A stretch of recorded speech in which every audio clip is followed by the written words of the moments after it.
alaikum. Monsieur le Président de l'Assemblée nationale, Monsieur le ministre de la Justice, Monsieur le ministre en charge du travail et des relations avec les assemblées, chers honorables collègues députés, chers confrères aussi de la presse, maa ngi sant yàlla bu baax ci moom mi ñu defal tawfeex tànnuñu ci sénégalais yi nga xamante ni ñoom ñoo leen di représenter dans cette auguste assemblée. Surtout ci 14e législature bii nga xamante ni législature jaar na fi ba tàyyi mais je pense que ne ministres yi fi jaar yëpp xam nañ ne législature bii législature bu am solo la avec des avancées notoires où cette institution a été éprouvée jusque dans son règlement intérieur, dans son fonctionnement. Donc on n'a pas à raser les murs, soyez fiers du travail que vous avez effectué dans cette Assemblée nationale. Li nga xamante ni moom laa bëgg a wax monsieur le ministre de la Justice mooy il est temps que ñu stabiliser définitivement nos institutions. Je pense que waruñu supprimer, le président Diomaye Faye n'a pas le droit de faire comme les autres. Soo ñëwee supprimer pour supprimer. Dañu war a stabiliser définitivement les institutions pour mettre leen au service du développement économique et social du Sénégal.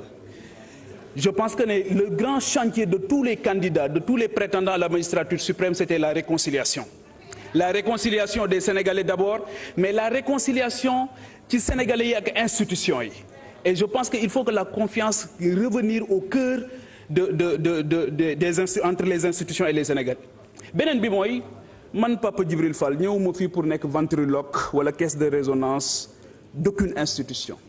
Aujourd'hui tey jii les députés sont les porte-parole et les communicants du Conseil économique et social et environnemental et du Haut Conseil des collectivités territoriales. Si ces institutions faisaient correctement leur travail, je pense que tey duñu taxaw fii di leen waxal parce que ñoom ñooy défendre seen bopp auprès des populations. Le problème, c'est pas les institutions. Une institution n'est pas bonne ou mauvaise en soi. Tout dépend de l'usage, tout dépend de la composition. Et je pense que il est évident que ñun, en tout cas, nekkuñu aligné wuñu aussi ci benn ligne politique, mais nekkuñu fi aussi pour défendre quoi que ce soit. Nous voulons que ces institutions soient supprimées. Nous allons voter pour la suppression de ces institutions. Mais damay paraphraser benn directeur boo xamante ni le président Diomaye Faye moom moo ko nommé.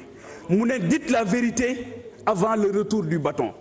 Il faut dire la vérité aux Sénégalais. Et vous êtes en train de rendre un mauvais service au président de la République en voulant lui faire croire que 66 milliards yi moom mooy régler les problèmes des Sénégalais. C'est archi faux. Un pays, ça se construit dans le temps. Un pays, ça se construit dans le temps. Un pays, ça se construit dans le temps. Mais Ismaïla, il faut qu'on s'écoute. Mais non, dama la déglu ma. Monsieur le Président, nañu arrêter chrono. Non, on arrête là.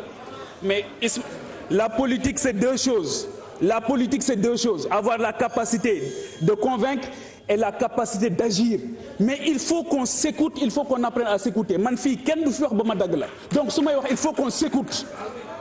Dites la vérité au président et à son premier ministre. Et vous êtes en train de faire comme les autres, c'est-à-dire avoir un mandat impératif. C'est pas la vocation d'un député.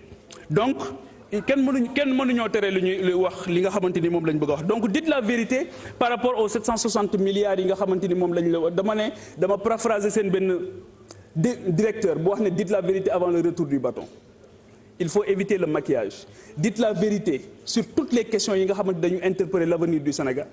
Dites la vérité sur cette fameuse loi bi nga xamante ni moom moo amnistie, parce que aujourd'hui la délinquance galopante partout au Sénégal, c'est parce qu'à un moment donné on nous a parlé de forces spéciales, on nous a parlé de circulation d'armes lourdes et d'armes légères.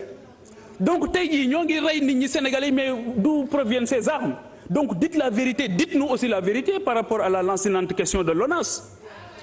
Moi je pense qu'aujourd'hui le ministre en charge de l'hydraulique doit mettre le président de la République à l'aise dans cette affaire, et la meilleure manière c'est de se démettre avant qu'il ne soit trop tard. Loolu mooy jubbanti. Donc nous on ira jusqu'au bout de notre logique qui est de contrôler l'action de l'exécutif, qu'on soit ici ou ailleurs, on continuera de faire ce travail. Sénégalais yi dañu leen a yónni am ci yéen yaakaar bu rëy ba pare yàkkamti leen. Donc on n'a pas le temps pour le cynisme politique, on n'a pas le temps pour le machiavélisme politique. Aujourd'hui, tout le monde doit se mettre au travail pour permettre à ce pays-là de prendre définitivement la bonne direction. donc je pense que c'est ce que j'avais à dire di leen gërëm di leen sant merci. Merci.